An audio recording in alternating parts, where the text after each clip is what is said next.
ஓம் சாந்தி. அவ்யக்த சமிகை 24 அக்டோபர் 2025. பரம ஆசிரியனுடைய மகா வாக்கியங்கள்.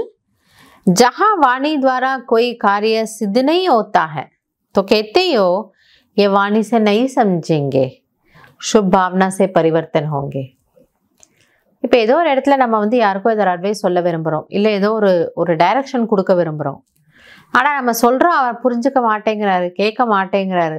அப்போ நம்ம என்ன சொல்லுவோமா, இவர் சொல்லி திருந்த மாட்டார், சொல்லி புரிய வைக்க முடியாது, இவங்களுக்கு நம்ம நல்ல வைப்ரேஷன் சுப எண்ணங்கள் மூலமாக தான் இவங்களை மாற்ற முடியும். அப்போ நம்மளே இதை புரிஞ்சிட்டு இருக்கிறோமா, சொல்லி மாற்ற முடியாது, ஆனால் நம்முடைய எண்ணங்கள் ஒரு நல்ல ஒரு தாக்கத்தை ஏற்படுத்தும் நம்ம நினைக்கிறோம்.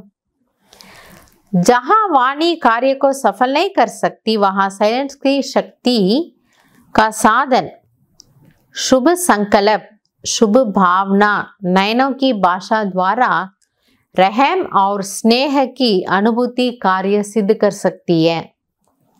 எனவே எங்கு வார்த்தைகள் பலனளிக்கவில்லையோ, வார்த்தை மூலமா சொல்லி அவங்க புரிஞ்சுக்கிறதோ அல்ல ஏத்துக்கிறதோ முடியாது. அப்போ பாபா சொல்றார், இந்த அமைதி சக்தியினுடைய சாதனம் என்ன? சுத்த சுபமான சங்கல்பங்கள், பியூர் பாசிட்டிவ் தாட்ஸ்.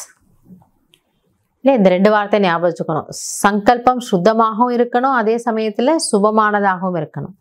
ஸோ அது பாசிட்டிவாகவும் இருக்குது, பியூர் தாட்ஸ். இதில் சுயநலம் இல்லை, ஆனால் பிறருடைய நன்மைக்காக நம்ம நினைக்கிறோம். மற்றும் உங்களுடைய கண்களின் பாஷை மூலமாக இரக்கம் மற்றும் அன்பை அனுபவம் செய்ய வையுங்கள். ஏன்னா நமக்கு அவங்க மேலே கண்ட்ரோல் பண்ணணும் அப்படி இல்லை, கெட்டதுக்காக நம்ம எதுவும் சொல்ல, நல்லதுக்காக சொல்கிறோம்.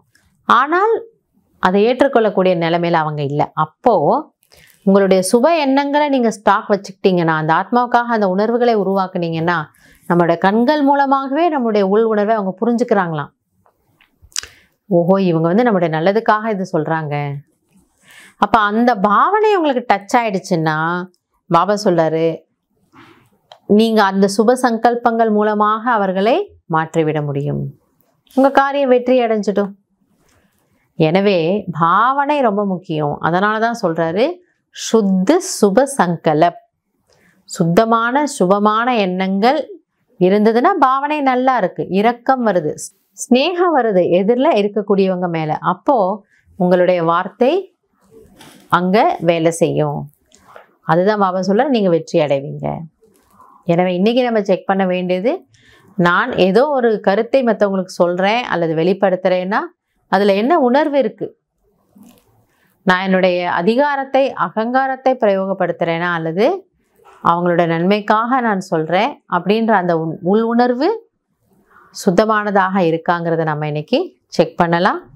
செக் பண்ணி அதை எப்படி மாற்றணுமோ, எப்படி கொண்டு வரணுமோ அப்படி சேஞ்ச் பண்ணிக்கலாம். நல்லது. ஓம் சாந்தி.